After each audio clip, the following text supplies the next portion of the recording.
Hi guys, Jordan from P&P Campers. Just going to do your handover video on your Ace Milano. So we start under the bonnet. You've got your engine battery just over here on the left hand side. Brake fluid attached to the servo just down the back. Engine oil gets topped up from this big one here at the top, and your engine oil dipstick is this red top one down the bottom. Power steering fluid sits up here in this reservoir at the front. Engine coolant, this one here on the right hand side, and you check that level like now when it's cold, and you see that it's just below the max line, so that's perfect. Washer fluid over there on the right. So if we go on the driver's side, just show you a couple of bits in the cab. You've got your newly fitted reversing camera, 5-speed manual gearbox, where reverse is you lift up on the bottom of the handle there and go up to the top left. Hazard lights, all of your heater controls just here in the middle, so fan speed, heat setting, and where the actual air goes to.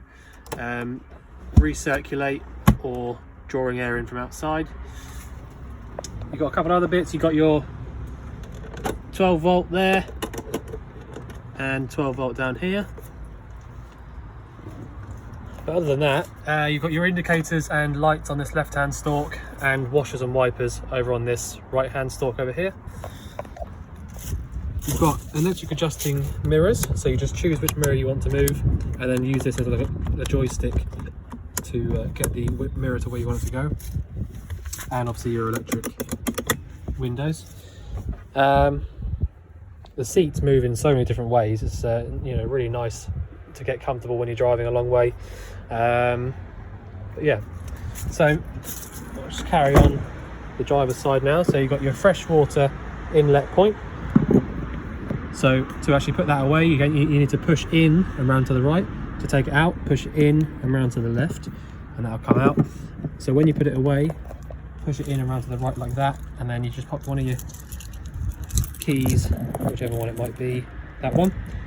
Do that just like I did there, and that basically locks it up in place. So next thing we've got is your boiler vent, which is just here. Part of the hab check is to light the boilers up. This particular one needed a new little PCB board inside the actual boiler itself, which is a really common thing to go wrong on these. So it's just another thing, just to know that you've already had that done. So you shouldn't need to do that ever again.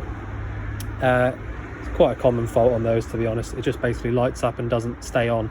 But that's obviously all sorted now, and I can feel it right now. I've got it lit up on gas, so you can feel hot air coming out through the top of the vent. You have also got this winter cover, which will be on the van when you get it. I think it's tomorrow you're coming to pick the van up, so I'll make sure that I put this on after the video. But if you've had this on, make sure you leave it for a few minutes to sort of cool off before you put this back on again. You don't need to leave it on all the time. It's mainly just for winter, but I'll pop it on there just so that you've got it with the van, and you don't sort of lose it.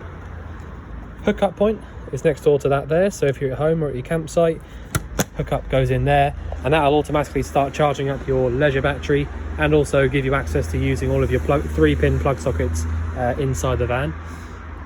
You can probably see up there as well the sort of steam coming out through this little mushroom vent at the top. So that means that you've got your heating on gas. So I'll show you how all that works in a minute when we get inside, but just to sort of show you there, that's what it looks like when your heating's on. Toilet cassette locker is this one back here. I made sure to lubricate all of the rubber seals around all the lockers as well, because they were all a bit dry before, so they've all been done.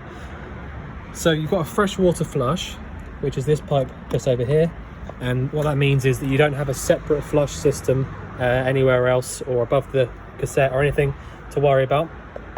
So as long as you've got a little bit of water in your freshwater tank, you've got access to using your flush, which again I'll show you how to use in a minute. So to actually get the cassette to come out, you lift up on this little yellow tab and then pull the cassette out towards you. I've also lubricated, as part of the head check, this lip seal inside here. So when you push this in, that lip up there stays there like that. So that needs to be lubricated quite often just to stop it from sticking when you're pulling it in or out. The only other thing to point out is that your blue fluid goes in here, your blue chemical goes in here, about a cap full. So if I show you, you take this off, it's also like a sort of a measuring cup as well. So about a cap full of that when you empty it out. Empty it from there obviously, and when you are emptying it, you need to make sure you hold down that yellow button at the back, which is like an air pressure release valve. So you know, it'll be a lot easier doing it like that. When you want to lock this up, exactly the same as that the water cap, just close it up and then pop the key in. Oh, sorry, so that's how it was. Pop the key in, just turn it, pull it out. And if you can't push that in, you can't open it. Your bike rack, so it's a 4-bike bike rack, it's the biggest one they do. So you basically got all 4 rungs here for the actual tyres and wheels to go through, and these bits to sort of go through and grip on. And then you've got the handle at the top, which actually grabs onto the top of the bike. So yeah, all parts are all there, all in working condition, and actually all in quite good condition too. These 2 vents at the back of the van are both for your fridge. So if you had that lit up on gas, you'd be able to feel hot air coming out through the top of this vent just here in the corner. So that's just one way to sort of work out and make sure that you've definitely got it lit up.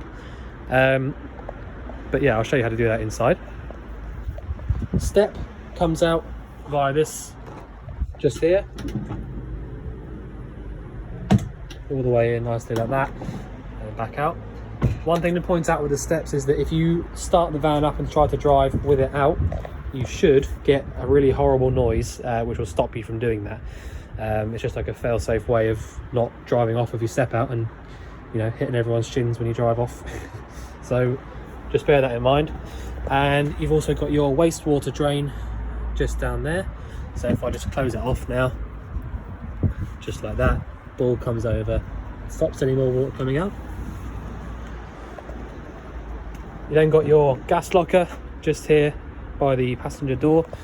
You've got space in here for 2 of these 6 kilo propane bottles. The only thing you really need to know is, well, 2 things. This is a new pigtail on here that I fitted as part of the hab check because it was out of date, the old one. To turn the bottle on, anti-clockwise round to the left, and if you want to turn it off, clockwise round to the right. Turn it off before you start driving, definitely, and yeah, make sure that your straps are done up nice and tightly before you go off anywhere. And then you've got your diesel filling point just here. You need the ignition key to get in there, but yeah, so that's it for the outside of the van. You've got a nice LED external awning light up there, which has its own switch on the inside, I believe. But anyway, yes, right. So just by the way, these are just bits and pieces from fitting the camera, so it looks a bit messy, but it's not too bad. Right, first things first, I'll just show you the sort of control panel up the top here. See if I can, there you go, that's better. Right, so on the left hand side, you've got a cab, so basically at the front part of the van, and at the bottom you've got a caravan. Now what that means is, it's a rocker switch, so if you put it to the middle, everything will turn off. Everything 12 volt will turn off, so all the lights, all the ignitions and things like that will go off. I've got it facing down at the moment because that means that your leisure battery is powering everything that's working. If I put it up to the top, it will switch over and basically start powering everything via your engine battery, which you obviously don't want to do because you'll end up draining your battery out and not being able to start the van up. All the time that you're either on the engine battery or down at the leisure, it's constantly telling you your battery voltage. So there you see we're up in the green. So for that part, you look at the top scale, the red, yellow and green. At the moment, we're all the way up in the green, which is really good. If I press this button here, I will then look at the bottom scale and it shows us that you've got half a tank of water. Does that make sense? So the battery one will go back up in a minute. So basically, half a tank of water, and then the battery one is constantly on like that. Next one along, you've got your water pump switch. So I've got it in the on position at the moment, and because it works on pressure, the fact that it's not running at the moment and it's dead silent in here means that there's no leaks anywhere in the van because I've got the switch on, but there's no pump running. And the one next to that is basically just your lights. So actually it's the awning light. That's the switch for that. So I'll leave that one off for now. So basically, as long as you come in here and go down to the caravan and then switch your pump on, they're the first things you want to do. Once you've done that, you can come over to your sink and just pull the hot tap like that. Wait for the pump to kick in, which it has done just then. And then just make sure that you get rid of any air like that. Just like so. Then go over to the cold. A little bit of air in there.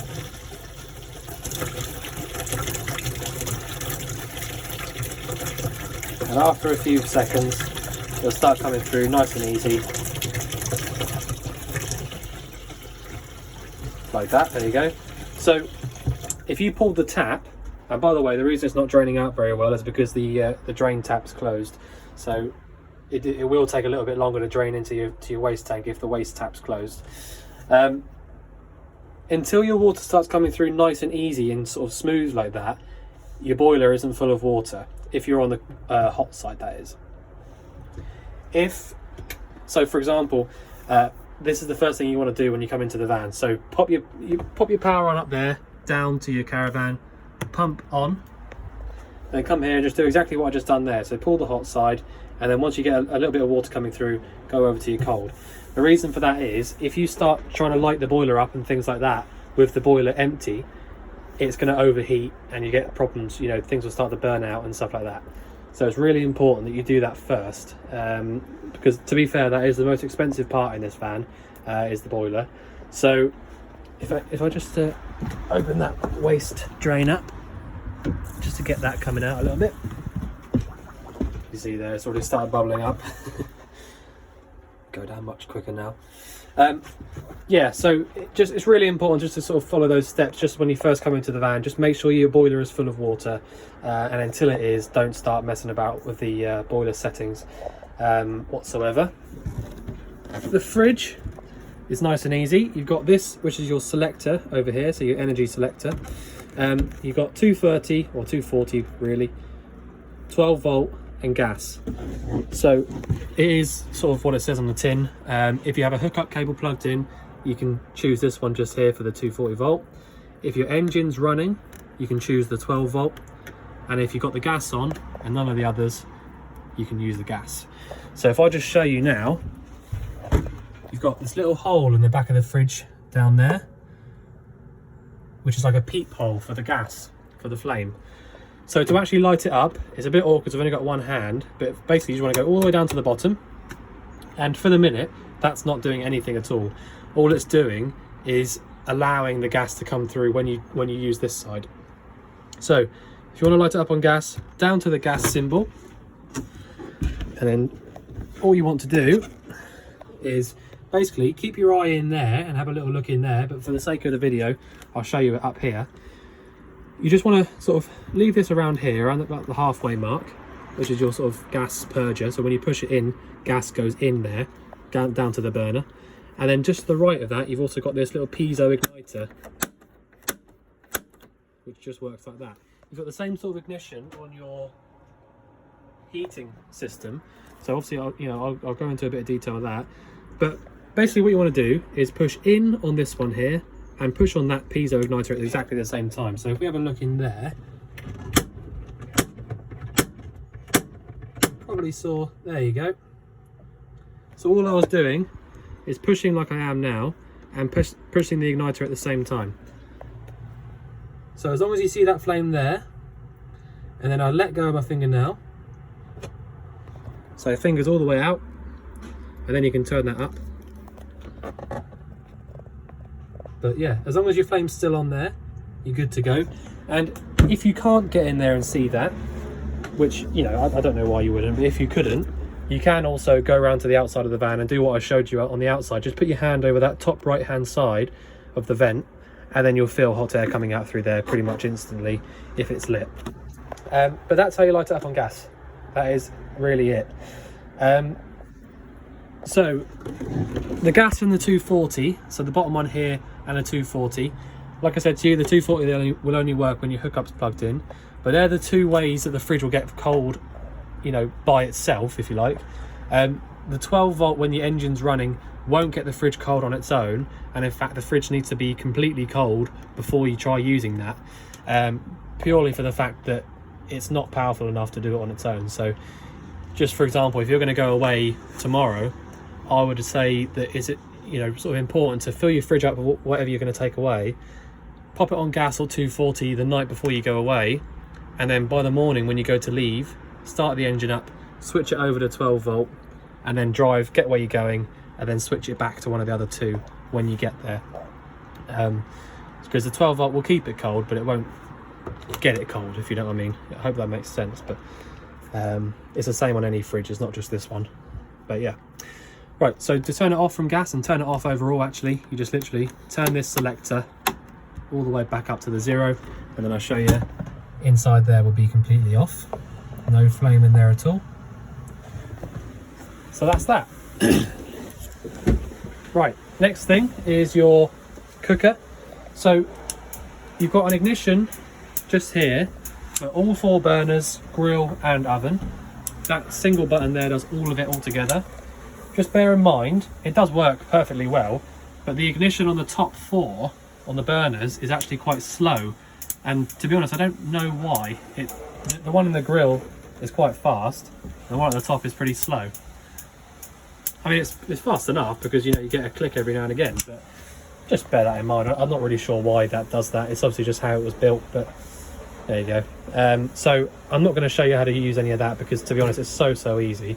The only thing I would say is make sure that you leave the grill door open when you're using it. The grill is this one just here, and with the oven, well, there's not really a huge amount to show you with the oven. It's obviously gas, so you get gas marks on there. Yeah, I mean, it's just like any household cooker. It's nothing sort of clever. Underneath the oven, you've got a couple of gas isolators.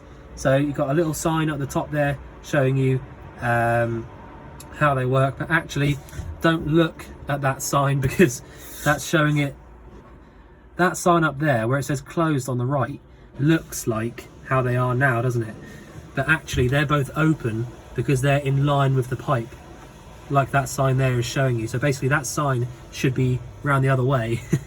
But basically those two there are completely on, and if you wanted to turn them off, you turn them 90 degrees so that they faced horizontal. It's just because the actual manifold is sort of on its side at a 90-degree angle. So yeah, so where they are now is on.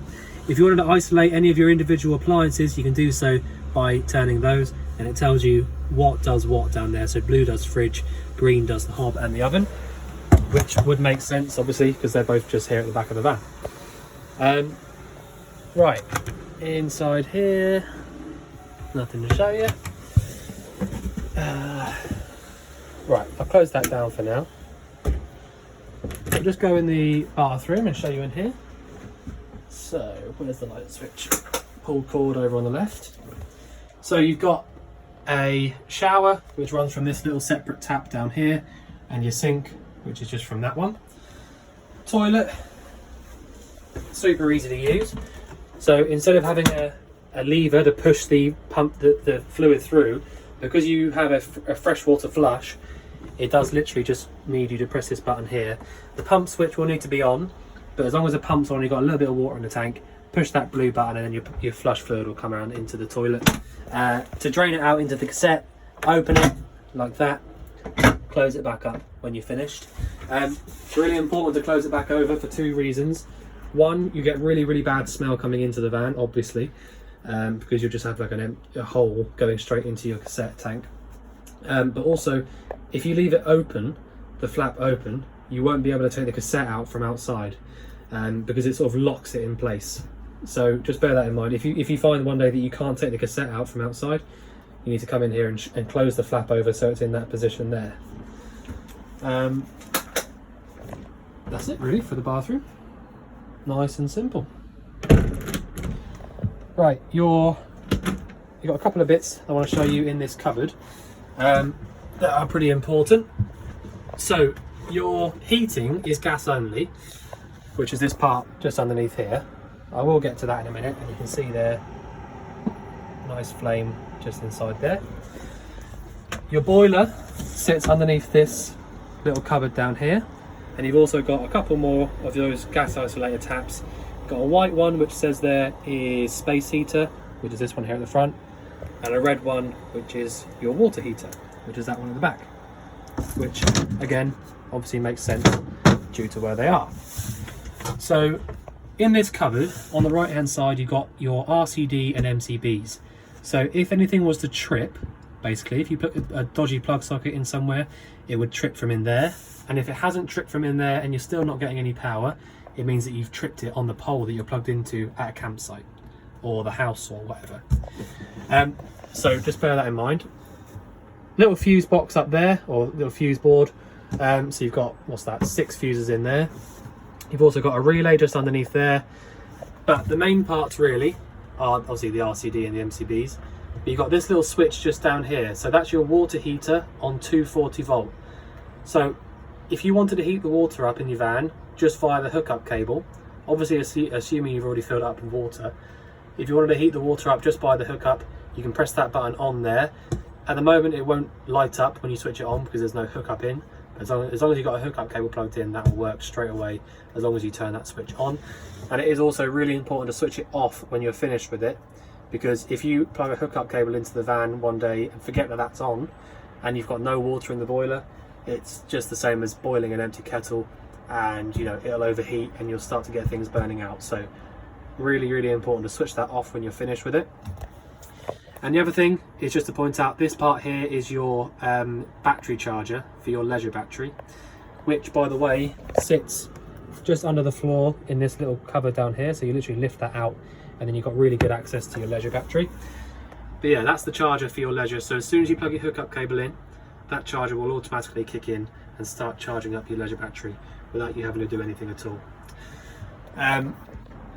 You've got a TV aerial booster up there and a tilt turn aerial up there as well. If you can't work out how to use those, to be honest, it's best to just have a little look online, or if you're at a campsite, try and see if you can push it up and tilt it and turn it so that you're copying everybody else, because usually they'll be in the right place, otherwise it wouldn't be working. But right, I'll close that up. So your space heater is as simple as it gets, but also really reliable. We very rarely have to replace anything on these ones, especially because you've got this piezo igniter. So what happens is you get a little flame down here, and actually that sort of lights up a flame from here all the way across to the middle, so you get a really good amount of heat coming out of here. You've also got this on the left hand side, which if you have it pushed to the left like I do now, you've got blown air heating. So there'll be a vent just here, so I've got lots of nice hot air coming out through there. And if I was to switch that switch off into the middle, you just get all the heat coming through the front. I would definitely say it's worth having that switch on though, because it's, you know, these get so hot that it actually helps with dispersing some of the heat, to sort of have it pumping out through there.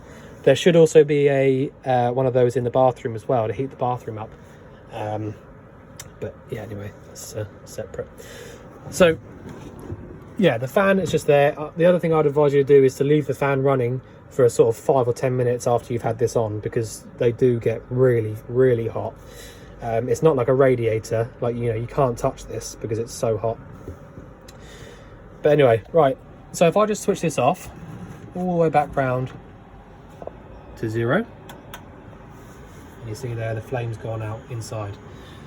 So like I was saying, when you switch this off, you want to leave this fan running, because if you turn if I turn this fan off now, I mean, it's obviously fine, they're built to do it, but the amount of heat that comes from these when there's no fan is it's quite impressive.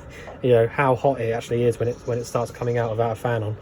So I'd always advise you to leave a fan on for a little bit just after you've used it. But basically all you need to do to light this up is turn this little knob round to sort of 2 or 3 and push it down whilst pressing on this piezo igniter, exactly the same way that you light the fridge up actually. Once it's lit, and you can see that it's lit down there, you'll basically be on what's like a pilot flame basically. And so still holding it down when it's lit up, turn it around to sort of 6 or 7 and then lift up on it and let it out. And when you do that, you get a little whoosh of gas down there, and then you realise that the actual main flame's kicked in, and you know, then you'll be cooking on gas literally with that. So it's so easy. It's exactly the same as how you light the fridge up, apart from when you first light up, you're on a pilot flame, turn it around to sort of 7 or 8, let it up, and then you'll get the main flame. And then when you want to turn it off, just back round so that it's facing 0 like it is now, and then after a sort of 5 or 6 minutes or so, switch your fan off. Yeah, so like I said, because there's nothing sort of electrical apart from the fan, which again is also really reliable.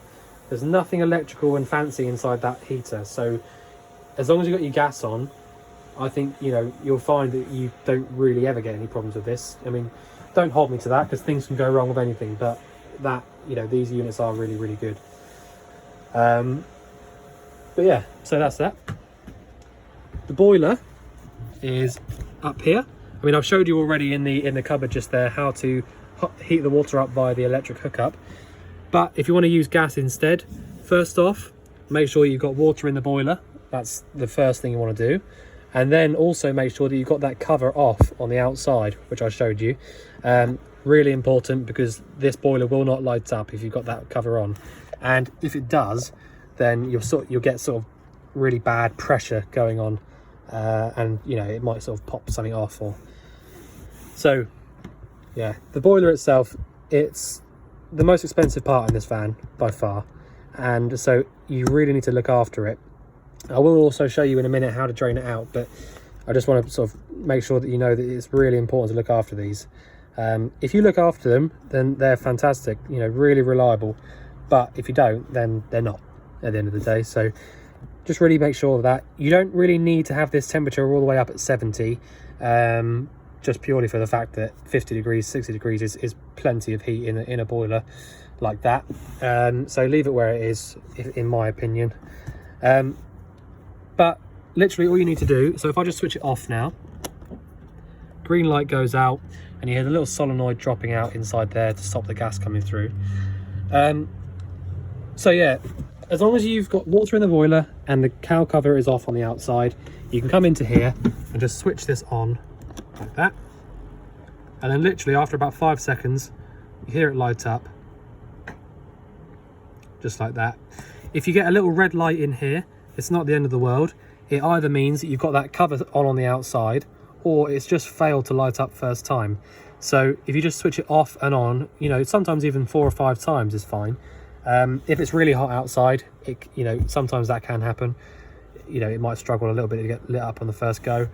But otherwise, you know, you've got a new PCB in the boiler, so it's ready to rock and roll, really.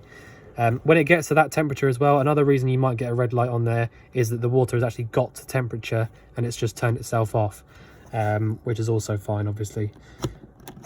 But for the time being, I'll leave that off. I think, to be honest, that's about all I can show you. I will show you how to drain the boiler out in a second, but I'm just sort of double checking there's nothing else important that I've missed, which I don't think there is. So the reason you would drain the boiler out first off, before I show you where it is if it's going to get so cold outside, sort of like -degrees, that kind of temperature, and you're not going to be in here using it, so you've not got the heating on, you've not got the hot water on, nothing like that, you need to make sure that the boiler is empty. So it's just sort of back to that same point again. If you look after the boiler, then it'll be fine, but if you don't, then it can be troublesome. So if it's going to be so cold outside and you're just going to have the van sat on the driveway or wherever you're going to keep it, you need to make sure that you drain it out before that happens, before it gets that cold. Purely for the fact that if I just show you, just move that table-y bit out of the way.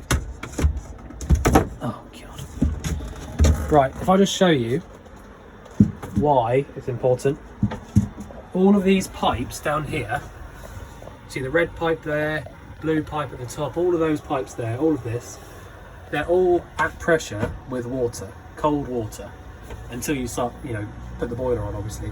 But they're all at pressure, and if you're not going to use this boiler, not going to put any water through, not going to keep it warm in here, when it's that cold, the water will freeze inside the pipes, and it will crack and split all of the connections and all, you know, everything.